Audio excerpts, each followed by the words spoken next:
Hey everyone, it's Gem here.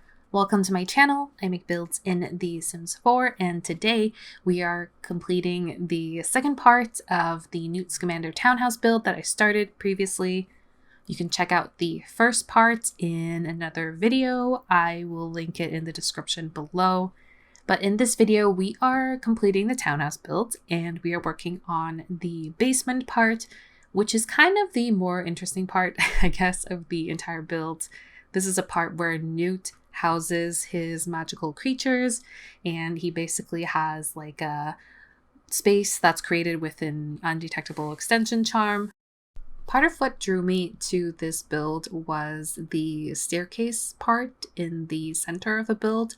So in the center of the basement, there is a whole bunch of staircases, winding in different directions. Connected to each other and kind of leading to the different habitats in Newt's basement. And I remember when the staircase update first came out, I never really built anything too complicated or even really used the staircases. Remember a time when we only had a single direction staircase? Those were the not so fun times. It's so nice to have more ability with these staircases, and I'm really hoping, I don't know what's going to happen with the announcement that's coming out next month, but hopefully sometime soon we could get spiral staircases. So in the build, I'm just really maximizing the use of the different directions and the different staircases. And also, if you see in my build, I have these this really green screen color blue and green screen color green on the floor patterns, and that's just because I'm marking the different levels.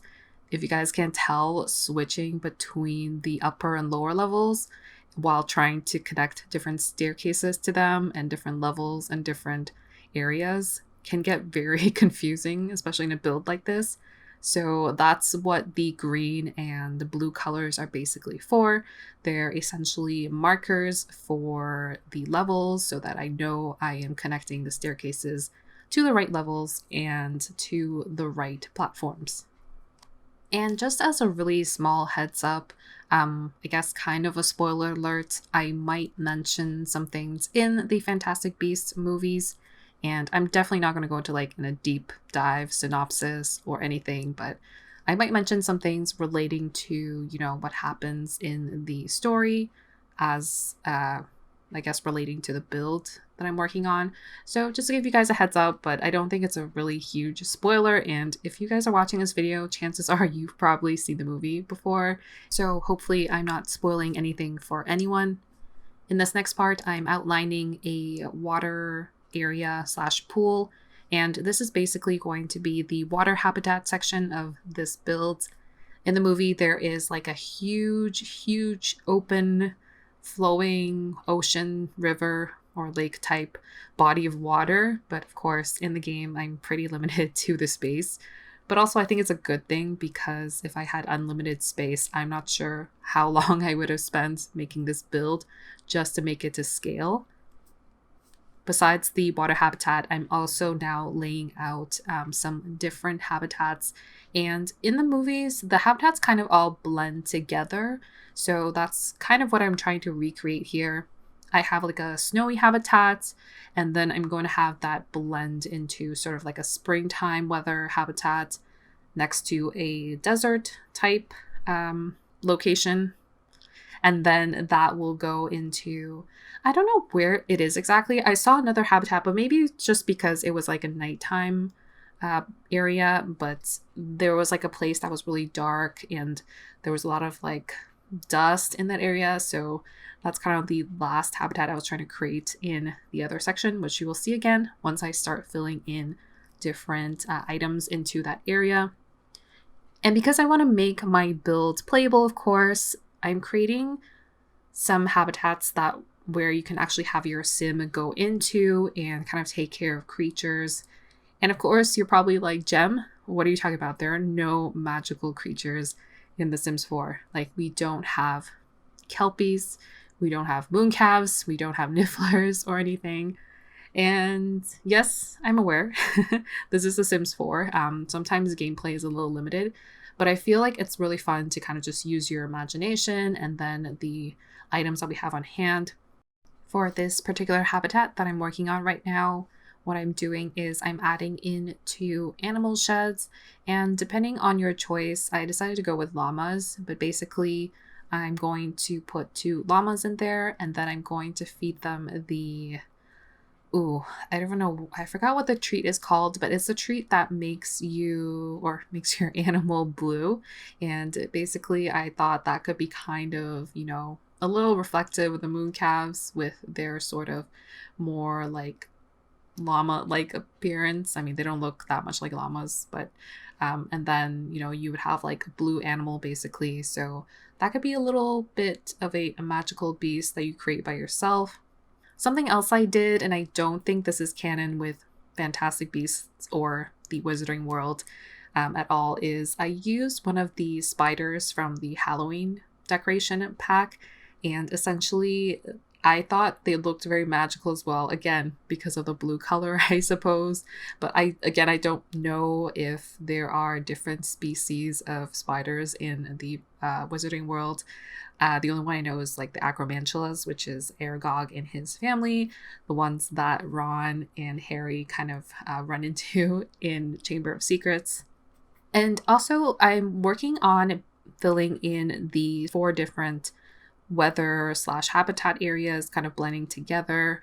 And I totally forgot to film this part, and I kind of thought of it afterwards. But basically, I do add some different gameplay elements in there. So in the more grassy area, I do end up putting a cow plant there because cow plant is base game and it's definitely a magical creature. Like if The Sims 4 had a magical creature book, that would definitely be in there. Another thing I added in is also, I forgot the name of the pond, but it's this pond that came with Get Famous. And you can add different like fish in there, and there's like some, are they like magical sprites or something? I don't remember, but there's a fish in there that's like glowy and very magical beast looking. So I thought that would be fun as well to put in the game. And right now I'm just finishing up the water habitat. And again, we don't have any aquatic animals or pets to put into the game, but the closest one I could think of is if you have island living, you could create a mermaid. That definitely falls under the category of magical creature, and also it would be like a playable sim, so that could be really interesting as well to create that kind of dynamic if you're creating like a Newt Scamander sim, to have someone interact with that sim.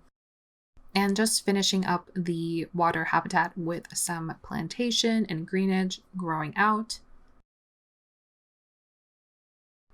The next part of the build is basically Clutterfest 2022. Essentially, this is the part where I go clutter crazy, and the movie is like, I think the movie set is like 80% clutter. And to be honest, guys, when I say crazy, like this is a part that drives me insane because one, it's kind of difficult to film and edit. I'm kind of going back and forth a lot.